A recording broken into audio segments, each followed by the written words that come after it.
Junub. Iya. Junub. Air saya cuma sedikit, kan nggak cukup. Kalau harus basah semua rambut itu tidak, kata Nabi. Cukup kamu siramkan 3 gayung saja, itu sudah cukup. Menunjukkan bahwa tidak wajibnya itu semua semata-mata karena untuk rambut kepalanya. Oke, kita pindah ya, Kiai. Terakhir, kaki. Kalau kaki permasalahannya apa, Kiai? Sama, tadi antara membasuh dengan mengusap. Iya. Bagi kita bangsa Indonesia harus membasuh kaki karena qiraatnya, bacaan Qur'annya. Faghsilu wamsahu wa arjulakum, dan basuhlah kakimu. Tapi nanti yang membaca yang lain kan wa arjulikum. Membasuh itu mengusap kakimu karena ikut dengan kepalanya. Nanti saudara-saudara kita Syiah itu mengusap saja. Karena apa? Ada keterangan bahwa wudu itu 2 basuh 2 usapan, 2 basuhan 2 usapan. Tetapi sekiranya masalah kecil saja. Dan bicara mengenai kalau air memang ada, kenapa tidak kemudian?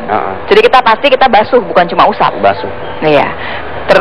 Kecuali dalam keadaan di mana air sedikit, tadi misalnya misalkan sedikit air, sedang berperang, atau ada luka, itu beda. Tidak basuh, boleh itu kan. Kita sudah tahu mengenai rukun wajibnya. Kalau yang membatalkan, iya, itu yang membatalkan wudhu itu banyak lah. Di antaranya itu yang terkenal 4 lah ya. Satu, ma kharaja min hadis sabilaini. Kalau dalam fikih itu naon baik gitu. Apa saja kharaja anu keluar min hadis sabilaini dari salah satu 2 jalan. Kubur, saya kira tahu, bukan 2 jalan, telinga dan hidung, saya kira tahu tuh. Itu benda apapun yang keluar, ada benda yang keluar dari 2 tempat itu membatalkan wudhu. Dikecualikan, enggak, semuanya najis kecuali sperma. Tapi kalau selain mani dia najis. Kenapa? Karena ada firman Allah, walaqad karramna bani Adam dalam surah Al-Isra itu, kami muliakan bani Adam. Nah, sperma itu, air mani itu bahan anak Adam. Karena sudah dimuliakan maka dia tidak najis. Oh, baik. Nah, yang 2 tadi kan bukan bahan anak Adam tuh. Iya. Jadi terserah dia itu masuknya jadi najis. Baik. Kemudian apa lagi, Kiai? Bersentuhan kulit laki-laki perempuan. Nah, ini nih pertanyaan banyak orang. Kalau bersentuhan tidak sengaja, kalau bersentuhan bersalaman, tapi tidak ada rasa. Nah, terus ini kemudian suami istri bagaimana? Karena ini kembali kepada ayat Al-Quran tadi. Di bawahnya kan in kuntum marda'un asfarin aw ja'adum minkum minal ghaiti aw lamastumun nisa, atau kamu menyentuh wanita, falam tajidu ma'an fatayammamu sa'idan thayyiban. Itu lamastumun nisa itu ada 2 bentuk bacaan. Iya. Pernah Rasul baca dengan lam panjang, dengan lam alif, pernah baca dengan pendek. Itu beda. Dua-duanya dari Rasulullah. Iya. Nah, ketika dibaca dengan lam pendek, lamastum itu sentuhan.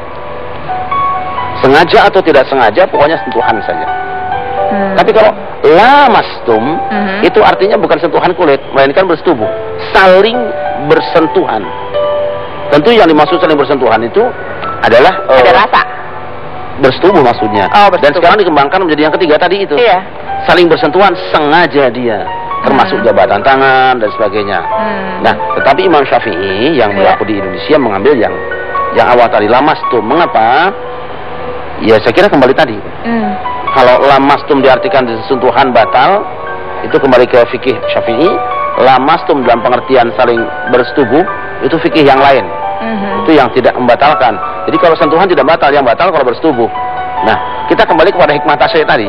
Kenapa Imam Syafi'i yang berlaku di Indonesia kok mengambil makna yang bersentuhan kulit? Tadi, satu orang Indonesia itu peka, sensitif, tidak usah menyaksikan manusia. Mohon maaf lah, melihat ayam atau kucing ubur-uburan saja dia sudah terbawa emosinya. Yang kedua, banyak air loh. Kan banyak air, wudhu lagi aja.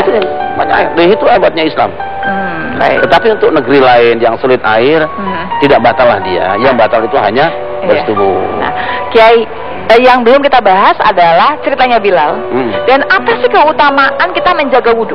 Itu belum kita bahas ya, Kiai. Saat lagi ya. Dan pemirsa, saat lagi juga ada seorang teman saya yang akan hadir bersama kita untuk bicara lebih jauh mengenai bagaimana keutamaan menjaga wudhu di Butiran Ilmu.